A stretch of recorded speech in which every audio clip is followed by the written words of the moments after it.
Isusunod na nga ng ICC si Senator Bato de la Rosa. Ito nga ay matapos na mapatunayan na kasabwat ito ni former President Rodrigo Duterte sa EJK. Ayon sa balita, kung ano man nga daw ang maging desisyon ng kinauukulan ay tatanggapin ni Senator Bato at handa umano si de la Rosa na linisin ang pangalan niya sa harap ng ICC. Narito panoorin ang video kung ano na nga ba ang update sa mga Duterte at sa paghuli ng ICC kay Senator Bato de la Rosa. Habang nagpapatuloy ang unang pagdinig, tumanggi si DILG Remulla na magsalita. Tanungin siya tungkol sa panayam kay Pinky Webb, kung saan sinabi niya na group effort ang pag-aresto at in-invoke pa ang executive privilege samantalang lumabas na sa media. Una, tinawag niyang chismis ang pahayag. Ngunit nang mabisto, tinulungan na lamang ng kapatid at sinabing executive privilege na nga. Isa pang malakas na sandata ng administrasyon upang pigilan ang komite ang pagsisiwalat ng katotohanan ay paggamit ng tinatawag na sub judice rule. Halimbawa, nung mahuli si General Torre na nagbibigay ng maling pahayag tungkol sa pagmamadaling ilipat si PRRD sa Hague dahil daw sa Article 125 ng Revised Penal Code, ngunit nung ipunto na yung Revised Penal Code, Article 125, ay para lamang sa warrantless arrest, bigla niyang ginamit ang sub judice na naman. Isa pang indikasyon sa pagtatakip ng administrasyon ay ang blanket invocation ng executive privilege ni Executive Secretary Bersamin upang pagbawalan lahat ng opisyal ng ehekutibo dumalo sa ikalawang hearing noong 3 ng Abril. Mas lumala pa ito nang sa hindi pangkaraniwang hakbang, tumanggi ang ating Senate President pumirma ng mga sabpina nung araw na yon. Bagaman dumalo mga opisyal sa ikatlong pagdinig noong 10 ng Abril, ginamit pa rin ang executive privilege sa mga susunod na isapin. Kung sino-sino nag-utos ng pag-aresto, kung sino ang nag-utos ng paglipat niya sa Hague, at kung paano nakuha ang eroplano na ginamit sa paglipat. Hindi nagtapos ang cover-up sa pagdinig dahil alam din natin na matapos yon pinalaya si Ambassador Lacanlilao at hindi na naman pinirmahan yung mga sabpina. Matapos ang pag-aresto kay PRRD, lumakas ang pro-Duterte sentiment at bumagsak ang trust rating ng administrasyon. Ayon sa isang mapagkakatiwalaang source, naglunsad na ngayon ang administrasyon ng isang communication plan upang ilihis ang atensyon ng publiko patungo sa mga issue ng West Philippine Sea at di umanong disinformation ng mga tinatawag na China trolls ng kanilang embassy. Kaya asahan natin na ito ang magiging balita sa mga susunod na araw.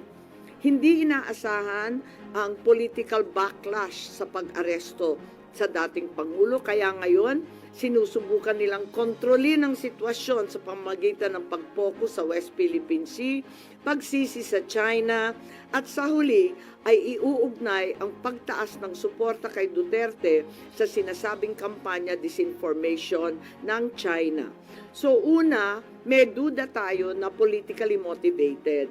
Ikalawa, whole of government ang nagamit dito na talaga naman comprehensive itong planong ito. At ikatlo, ang mga posibleng managutan ng criminal and administrative charges. At iminumungkahi namin na imbestigahan ng Office of the Ombudsman ang mga sumusunod. Una, si DOJ Secretary Remulla Boying maaring managot sa violation of RA 3019, Anti-Graft and Corrupt Practices for sanctioning an invalid administrative arrest against the former president in contravention of the ruling of the Supreme Court in the 2023 case of immigration versus Juan Wenle. Maliwanag na napakadaming kondisyon, kwalifikasyon at requirement na isinaad ng ating Korte Suprema doon. Ikalawa, usurpation ng DOJ ng judicial functions. kahit hindi sila korte, naghahatol sila na halos sila ang naging husgado. Ikatlo, grave misconduct and conduct prejudicial to the best interest of public service. Ikalawa, baka managot din si General Romel Francisco D. Marbil, ang Chief PNP, sa arbitrary detention, Article 124 ng Revised Penal Code. Violation of RA 3019, anti-graft and corrupt practices for inducing or persuading General Torre to perform an act in violation of laws, rules, and regulations or an offense in connection with the official duties of the latter. Grave misconduct and conduct prejudicial to the best interest of public service.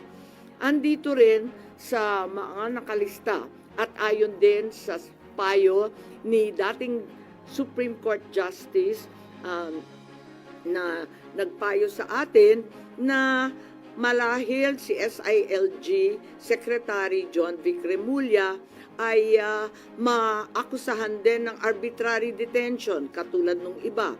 Violation of 31.9 for inducing General Torre and Marbil to perform an act in violation of the Constitution and our laws.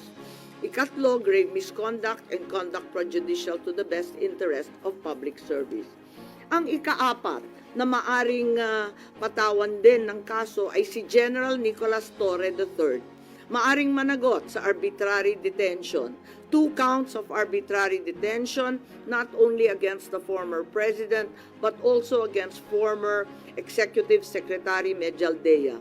Ikalawa, violation of RA 7439 for not allowing the former president to be visited by VP Sara, both his daughter and his named counsel, and for forcing the former president's lawyers to leave him. Also, the violation of 3019 for allowing himself to be induced or persuaded by General Marbil or SILG Remulla to perform an act in violation of law, rules, and regulations in connection with his official functions. Grave misconduct and conduct prejudicial to the best interest of public service ay maaari ring ipataw laban kay General Torre. Ikalima, Ambassador Marcos V. Lacanilao. Maaring managot sa usurpation of official functions, Article 177 of the Revised Penal Code, pagsisinungaling sa ibang kaso at perjury sa ilalim ng Article 183 of the Revised Penal Code, false testimony in other cases, and perjury in solemn affirmation under Article 183 of the Revised Penal Code, at conduct prejudicial to the best interest of the service. So ito ang further findings namin. Hindi ko masara yung investigasyon kasi marami pa ring mga issue katulad ng sinong tumulong sa ICC, yung tungkol sa eroplano na nanatiling bukas at masalimuot. So, nais kong ipakita ang isang video na nagawa na ganito rin ang pahayag. Simulan po natin ang video na maaring mapanood ng ating mga kaibigan. Enero 28, 2024, sa First Maisog Rally sa Davao, nagliyab ang balita at social media. Matapang, walang preno. Mr. President, baka susunod ka sa dinaanan ng tatay mo. Diyan ako takot.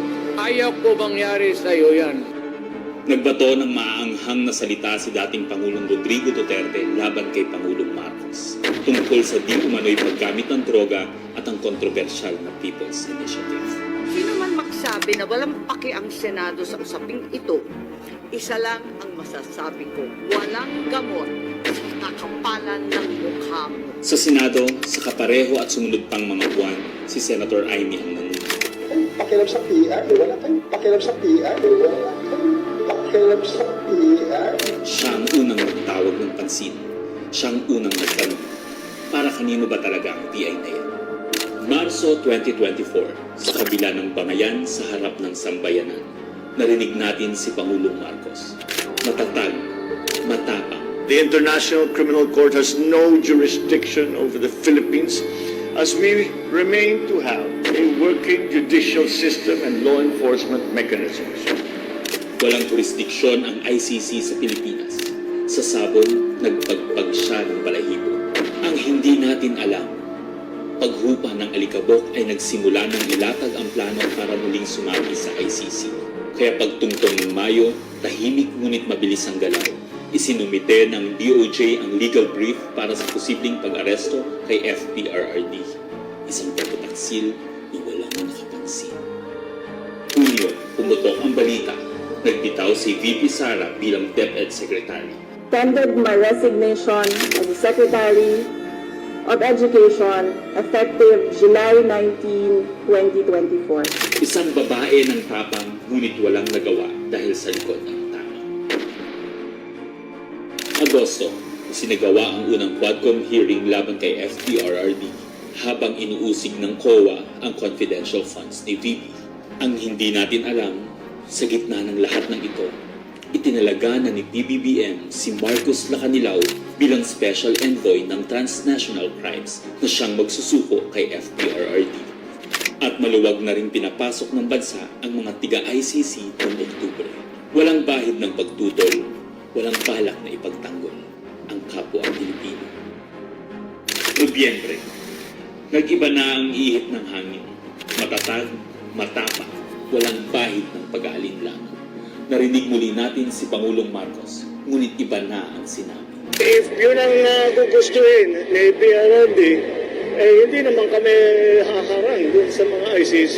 Para tabunan ang galawan, pinaingay ang impeachment complaints laban kay VP Sara. The Office of the Secretary General will transmit the 2 impeachment complaints filed against Vice President Sara Duterte. Kahit pa nagkaroon ng INC rally noong Disyembre, naidiin pa rin ang impeachment sa Kongreso. Planado na rin ang pagpirma ng questionableng 2025 budget kahit bat-bat ng anomalya. Enero 25, 2025, sinimulan na ang Oplan Tugis o Operation Pursuit, ang lihim na operasyon para hulihin si Duterte. Pagsampa ng Pebrero, nag-apply ng arrest warrant ang ICC prosecutor.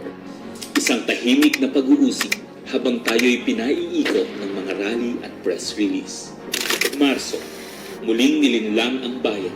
Humingi daw ng 60-day extension ang DOJ para sa EJK report noong Marso 6. Pero ang totoo, nakabinbin na ang arrest warrant mula sa ICC chamber Marso 7 hanggang 10.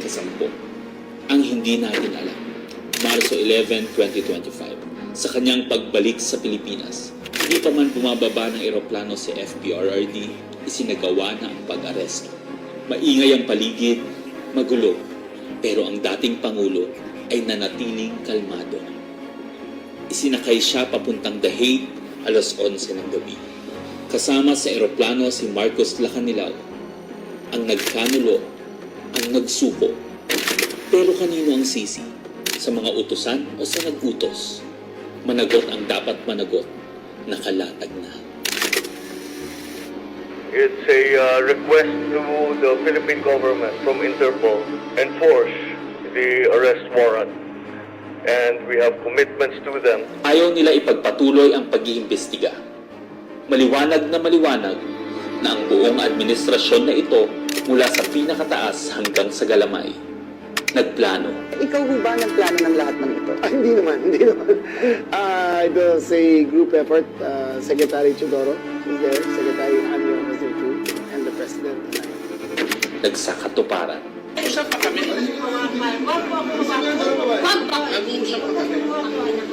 Kayo mga Nagkagulo. Tayong magawa. Wala tayong magawa dahil mismo ang gobyerno. Nagtakpanan. Mamili ka. Kapag warrantless arrest, edi may period. Kapag may warrant, walang period. I'm being cautioned by the DOJ, ma'am, that it may be sub-judice already to discuss that because of the habeas corpus pending in the Supreme Court. Ngunit lumabas ang buong katotohanan. Ganito pala ang bagong Pilipinas. Hindi man lang natin alam. Tahimik ang pagtataksil. There was no red notice and what was issued was merely a diffusion. Tahimik ang pagwawala wasak. Paliwanag mong maigi, representative ka ba ng Pilipinas o representative ng Interpol? Pipili ka lang. Nirepresent ko po ang Interpol NCB Manila. So mali itong papel na to. Harapan ang pagtalikod.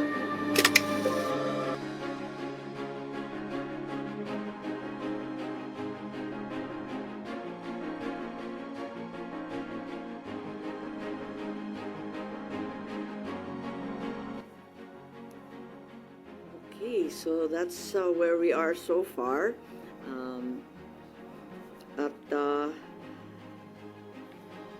Mahirap hindian ang sinasabi sa videong yan na may isang malawakang plano na may kinalaman sa politika at sa 2028. Hello. Po. Ma'am, how's your relationship with the President? Nakapag-usap na po kayo? No, I haven't seen him in ages. I'm sure he's not happy about what's happening. I'm certainly miserable about these developments. Sinasabi niyong plano ng gobyerno, pinlano ito, politically motivated. You think PBBM allowed this po? Hindi ko alam, inako ni SOJ Boying Remulla na siya nagtutos. Ngayon hindi ko alam kasi sa isang banda, masasabing alter ego ang bawat membro ng kabinete. Sa ibang banda naman, kusang ginawa ni Secretary of Justice.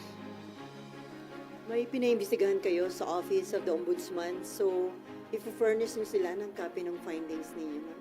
Yes, definitely. Papadala natin doon. Dahil, as we know, this is only in aid of legislation at may mga legislation na rin kaming naiisip hinggil sa mga usaping ito. Kailangan i-forward na namin sa iba't ibang korte. Itong findings ninyo, official na to, so no more hearings? Hindi ko pa alam. Ang tawag ko nga further findings because I'm not certain that we can close this. There are also allegations that, first of all, several weeks ago, a draft was mooted involving a warrant of arrest of 5 police officers, including Senator Ronald Bato de la Rosa. Of late, there has been a rumor, once again, that the Vice President will in fact be issued by the ICC a warrant immediately. So, alam natin na si VP Sara ay nandun sa listahan. Pero alam ko na nasa ibaba siya, no? Doon sa mga pinangalanan. Ngunit, ilang araw nakalipas, may mga report na siya na ang uunahin. Where did you get this information, ma'am? Nasusunod si VP Sara na arestuhin? Uso naman ang chismis ngayon. Chismis rin po. Not yet. A few incredible sources, but nevertheless, we have to pay heed. And let me make it clear, I will oppose that warrant with everything I have. Foremost, the administration has said time and time again through the President himself that the ICC has no jurisdiction in the Philippines. Therefore, any warrant of arrest by the ICC cannot be enforced in this country for lack of jurisdiction. It is nothing, that warrant from the ICC, but a mere scrap of paper. Walang bale yun. In addition, there's no basis for the Philippine government to cooperate with the Interpol in enforcing an ICC warrant. The mere fact that the void warrant is transmitted through Interpol does not make it less void, does not make it valid. At ikatlo, as the hearings have established, the circumstances surrounding the investigations of the ICC in this country, the incidents leading to the issuance of these ICC warrants, and the enforcement of such warrants are politically motivated and really are in violation of Article 3 of the Constitution of the Interpol itself, which prohibits the Interpol from participating in any intervention or activity of a political character. Ma'am, sabi niyo, you will do everything para harangin sakaling magkaroon na rin ng arrest warrant laban kay VP Sara? Ano Well, bang mga action ang gagawin niyo? Wala tayong balak na isuko ang soberanya ng Pilipinas at ibaliwala ang ating husgado. So hindi baka maireklamo kayo ng obstruction of justice just in case? Hindi ko po alam. So ano mga action ang gagawin niyo, ma'am, para harangin sakali? Iniisip pa kung anong kailangan gawin dahil tulad nga ng sinabi ko, haka-haka pa lamang ito.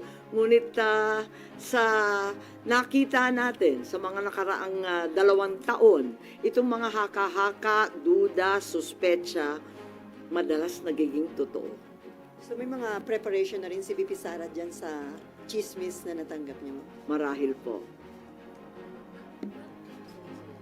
Pero yung warrant na paparating para kay Senator Bato and other former police officials, credible na po yung source nyo doon, ma'am? Parang, kasi maliwanag yung listahan, pero andun siya sa sumunod na listahan ng ICC, di ba? Andun siya sa warrant, kaya't inaakala namin na yun na ang susunod. Pero hanggang ngayon, wala naman inilalabas at nagbago ang ihip ng hangin at ang balita ay si VP Sara. Ma'am, kanina nabanggit niyo po kanina na part ng diversionary tactic yung paglabas ng issue ng supposed paid trolls ng Chinese Embassy in Manila. Are you now saying that Senator Tolentino and the committee niya po were used po for this propaganda by the administration? Ay hindi ko naman gawain bumatikos ng kapwa senador, pero ang alam ko may utos talaga sa admin media na i-divert at mag-squid tactics ng bonggang-bongga, i-divert sa iba't ibang balita tulad ng mga sagupaan, yung fake news nga na tinake over na, yung kung ano-anong mga isla at islet, tapos yung balita ng 20 pesos rice, sinabay-sabay para ilayo sa tunay na problema. But as a sitting senator po, kayo po hindi kayo nababahala if there's some truth to it na although it's a widespread speculation na even before pa na gumagamit yung China ng machinery, ng propaganda machinery regarding the WPS issue. Naku naman, sigurado tayong meron. Walang pagkakaila, walang duda na meron silang makinarya para dyan. Meron din ang mga Amerikano, meron din yung iba't ibang mga malalaking bansa. Marami talagang nakikialam. Ma'am, how do you feel about people saying na hindi maganda na kayo po kinampihan nyo yung mga Dutertes, yung kalaban ng kapatid nyo, more than dun sa kadugo nyo po sa si President Marcos? How do you feel about that? Masamang-masama ang loob ko, ngunit ang akin lamang, kailanman hindi kami nag-away ng aking kapatid. Yung mga amuyong sa palasyo, yung mga nariyan, yung mga lulong, ayun, sila po ang ating kaaway. At hindi ko naman kinakampihan ang isang panig laban sa isa. Ang pinapanigan ko lamang ay ang soberanya ng Pilipinas na isinusuko natin. Nakakahiya naman itong ginagawa natin na. Ma'am, sino daw yung lulong? Abangan po ninyo. Abangan po ninyo. Pero ma'am, hindi ba in a way parang baka ma-destabilize yung leadership mismo ng kapatid nyo dito sa mga nagiging findings at mga statements nyo against people around him? Hindi ko linalabanan ng sinuman, binabasa ko lang ang lumabas sa katibayan mula sa hearing. Wala akong magagawa kung litaw ng litaw ang katotohanan. So, okay lang kung medyo makadestabilize ito sa leadership ni... Wala tayong pagnanais mag-destabilize sa Pilipinas. Marami na tayong problema. Ngunit ang katotohanan ay kinakailangan mangibabaw sa lahat. Last na lang po. Ma'am, may balita na parang may intention na ang manalo ay mga pro-China and then kapag nanalo, ipapa-repeal yung batas about yung maritime zone law. Wala akong alam kung tungkol dyan. Ako ay tanging pro-Pilipino. Ipaglalaban ko ang ating bansa tulad ng ginawa ng tatay ko sa sino man at anumang dambuhalang kapangyarihan. Sen, good morning. Do you think yung pagsasampa ng reklamo sa ombudsman could help deter kung ano man yung susunod na plano ng ICC para magdalawang isip yung mga nagpatupad ng una kay dating Pangulo? Sana po. Sana po. Inaasahan ko po. Kailan po kaya yung pagsasampa ng reklamo?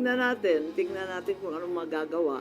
Ito lang yung mula sa amin sa findings, ito ang lumilitaw at saka si Justice Ascona, sabi niya may labag talaga sa ating saligang batas, sa ating mga batas na pinaiiral at kinakailangan managot yung naglabag.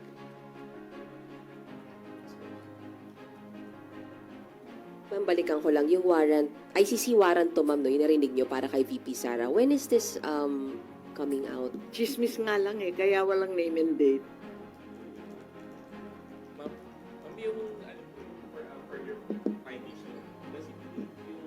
yung approval po ng committee members. Yes, hindi to committee report hindi ako kukunwari na committee report to. We are not in session, we're in recess.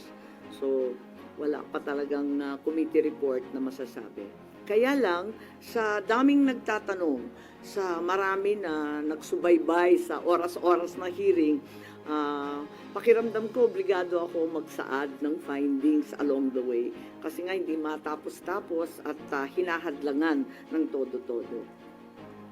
Doon may binabanggit din po na yung Republic Act 9851 wherein it says na yung pag-present sa local court ng isang individual who is facing an allegation of crimes against humanity, hindi na kailangan the government, although the term used was may surrender yung individual niya. Do you think it's enough dun sa nangyari kay former president?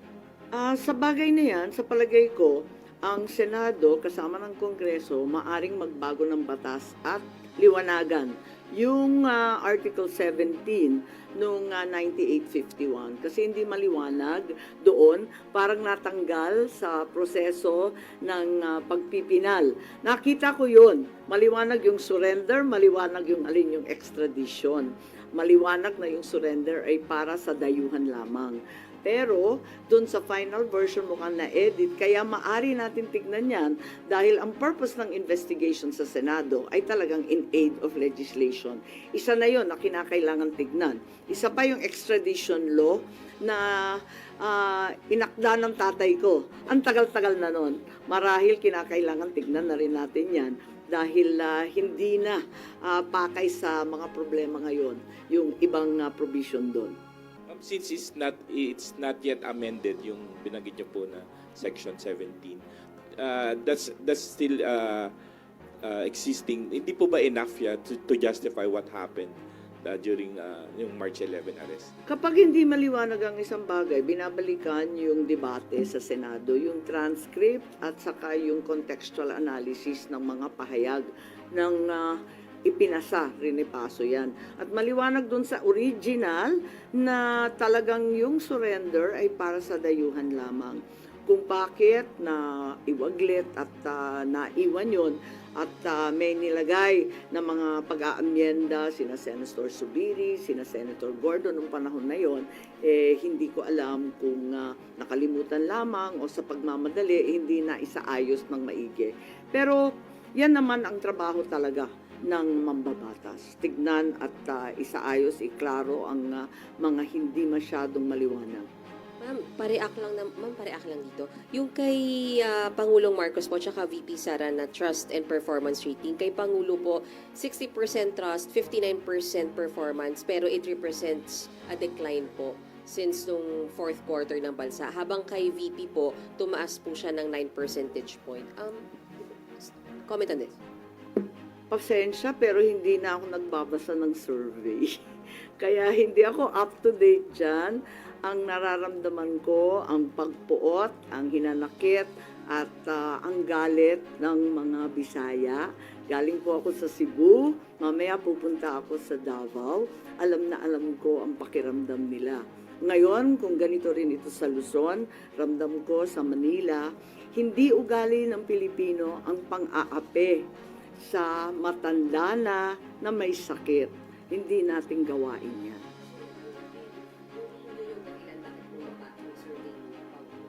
Hindi ko alam. Tulad ng sinabi ko, napakaraming survey ngayon na kung tutuusin, kinakailangan na siguro i-supervise, i-control ng COMELEC kasi grabe na ang mindsetting, brainwashing, and laying the predicate, ika nga.